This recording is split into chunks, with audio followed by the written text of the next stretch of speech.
Ćao svim ljudi, vraćaju moj novi klip i ljudi, ovo je treći put da snimam ovaj klip. Ok, sve svema, danas sam... To je samo na Bombar TV. Sad ćutim. Danas da kažem petarde koje će patiti sutra, pa ja sam samo da vam pokažem. Pa ajmo se bacimo na posao. Pam.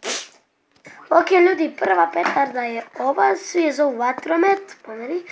Svi je ljudi zovu vatromet, ne znam što, valjda. Zato što je vatromet.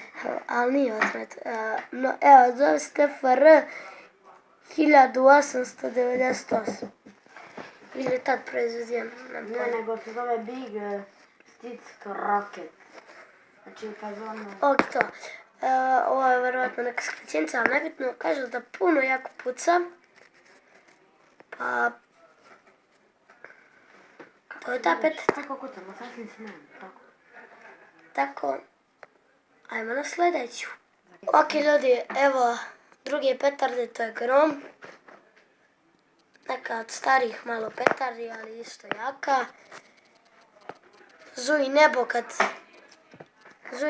kad se ova petarda zapali. Što udari ko grom iz vedra neba. Znači ljudi, ima budem komšija. Pa da im kažem, šta spavate bre u 9 sati? Ali to će stvari, tih 9 sati će da bude ujutru 8 sati.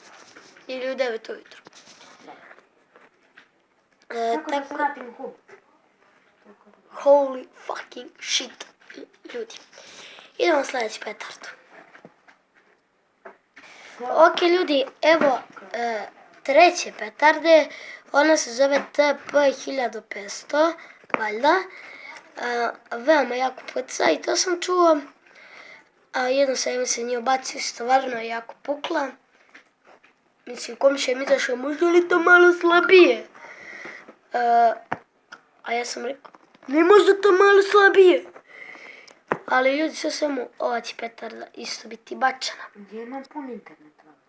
Ljudi, to je to što se tiče ovoga klipa. Pozdravite mene na kanalu Bombar TV. Ljudi, to je to što se tiče ovog klipa, vidimo se vrlo uskoro. Pozdrav!